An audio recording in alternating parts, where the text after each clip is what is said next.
The movie begins with a quiet man named Tesuk. On the surface, he seems ordinary, harmless, almost invisible. He runs a small pawn shop, the kind of place where desperate people trade their belongings for quick cash. Tesuk doesn't interfere in anyone's business. He lives quietly, tucked away in his own shadows. But the silence around him carries weight. You can feel it, like a man haunted by a painful past he'll never talk about.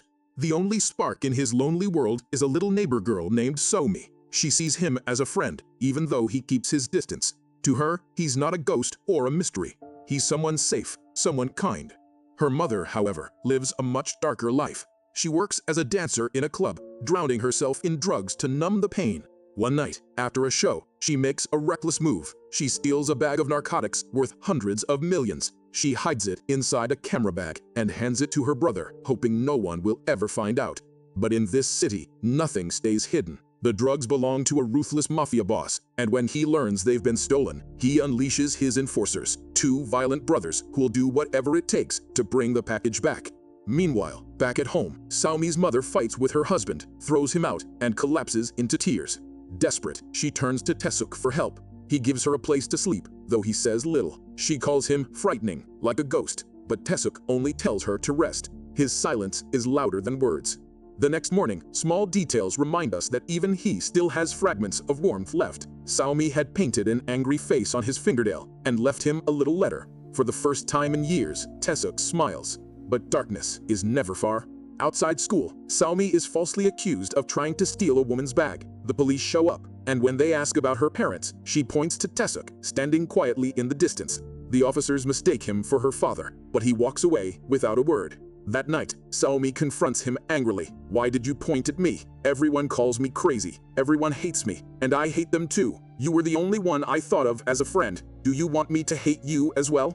With tears in her eyes, she storms off. By the time Saumi returns home, her world is already collapsing. The mafia's men have found her mother. They beat her savagely, demanding the location of the stolen drugs. She resists at first, but after unbearable torture, she reveals the truth. Even then, they don't let her go. They kidnap her, sending others to retrieve the camera bag. When Tesuk returns to his shop, he finds the lock broken. Inside, two men wait. One of them threatens him with a knife, demanding the bag. But when the man turns his head for just a second, Tesuk snatches the blade with frightening speed. The thugs are stunned. In seconds, one is unconscious, the other terrified. He calls the mafia's right-hand man upstairs. Soon, Tesuk is forced to hand over the bag after hearing Saumi's terrified voice on the phone. But the betrayal doesn't stop there. The unconscious thug is killed by his own partner, an excuse to settle old grudges. The killers plant the phone in Tesuk's shop, framing him for murder. By the time Tesuk realizes, it's too late. Saumi and her mother are gone. He calls the police, but when they ask for his address, he hangs up. There's a dead body in his house. How could he explain?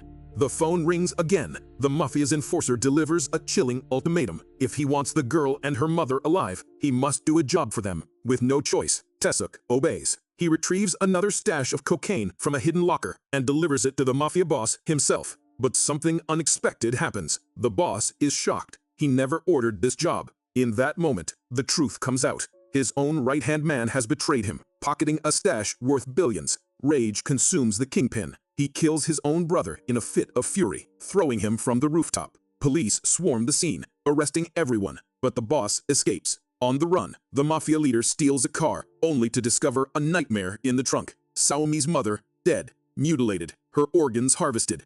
The police arrive and assume Tesuk is behind it all. He's arrested, interrogated, his identity pulled up on the system. But when they try to access his biometric file, it's locked, sealed at the highest level. Who is this man, really?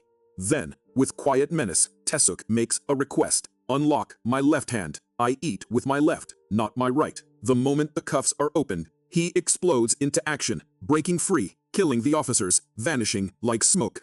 Meanwhile, betrayal keeps cutting deeper. The mafia boss himself is killed by his own right-hand man. The city is eating itself alive. Tesuk, still searching for answers, digs through the trash to recover the same phone that once carried Saumi's voice. He takes it to a repair shop, demanding call records and locations. When the shopkeeper refuses, Tesuk's rage is unleashed. Beaten and broken, the man finally spills the truth, giving Tesuk his next lead. And as he moves deeper into this world of blood and betrayal, the police dig deeper into him. They're not just chasing a suspect anymore. They're uncovering a ghost from the past, someone the system itself tried to erase. This is no pawnshop owner. This is a man built for war. When the police finally unlock the sealed file, the truth hits them like a thunderbolt. Tesuk isn't just a pawn shop owner. He's a former military officer, an undercover agent working deep inside the shadows of the intelligence world. Meanwhile, Tesuk closes in on the real monsters, the mafia's right-hand men, two brothers named John Sheik and Mon Sheik. In a high-rise building, fate brings Tesuk face-to-face with the elder brother inside an elevator. Neither man recognizes the other, but suspicion lingers. The brother calls his sibling to warn him, "Be careful, that man might come for you." Tesuk doesn't answer, but something in his gut tells him the hunt is closing in. Later, in a restroom, he stumbles upon one of the thugs he'd crossed paths with before, the one who came for the camera bag. Tesuk pounces, beats him, and demands, "Where's Saumi?" He refuses. Another attacker drives a blade into his shoulder. A brutal fight erupts. In the chaos, the thugs leave behind another phone, another trap.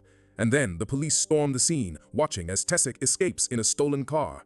But what comes next reveals the true face of evil. The mafia's empire is built on children. They smuggle kids, carve out their kidneys, and stuff cocaine inside the empty cavities. Once the drugs are moved, the children are butchered. Eyes, kidneys, livers, all harvested and sold. It's not crime, it's horror. As Tesuk pulls bullets from his own body, flashbacks strike like lightning. His wife, murdered before his eyes. His family ripped away. He had nothing left until Saumi. Now she's the only thing keeping him human, and he will burn the world before letting her go. Driven by fury, Tesuk shaves his head, arms himself with a gun from an old comrade, and launches a one-man war. He tracks the supply chain, following the children they use as mules, until it leads him into a basement of nightmares. There, the brothers force kids to smuggle drugs. Tesuk storms in, frees the children, and sets the place ablaze. In the fire and chaos, John, the younger brother, dies. But Saumi is still in danger. She's delivered to a surgeon who specializes in tearing out children's eyes. In the operating theater, they lay her down, ready to mutilate her for profit. The surgeon removes her eyes and delivers them straight into the hands of Mon Sheik, the elder brother.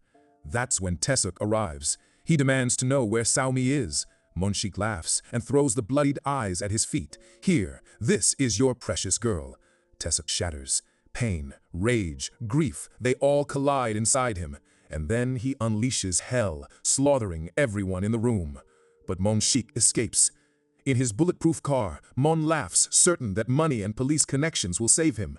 But laughter turns to panic when Tesuk arrives, because bulletproof doesn't mean unbreakable. Tesuk empties his magazine into the same spot again and again. The glass shatters. The final shot finds its mark. Mon Sheik dies. For Tesuk, the mission is over. His body broken, his soul empty. He thinks he has nothing left to live for, until he hears it. Saumi's voice. She's alive. The surgeon never touched her. Instead, she had been protected by a man who turned on the mafia at the last second. Saumi runs into Tesuk's arms, sobbing. But their moment is cut short. Police swarm the scene and place Tesuk under arrest. Before they take him away, he makes one last request. He asks them to stop at a stationery shop. Inside, he buys Saumi a school bag, notebooks, pencils, everything she'll need for her future. He kneels down, handing her the bag. "From now on, you'll have to take care of yourself. And one day, when I return, you'll be ready." Saumi clings to him, crying, refusing to let go. And that's where the movie ends. A brutal story of loss, betrayal, and redemption. A story of a broken soldier who found something worth fighting for. An unforgettable film. Thanks for watching Movie Hunts. Don't forget to like, comment, and subscribe. And I'll see you in the next movie. Goodbye.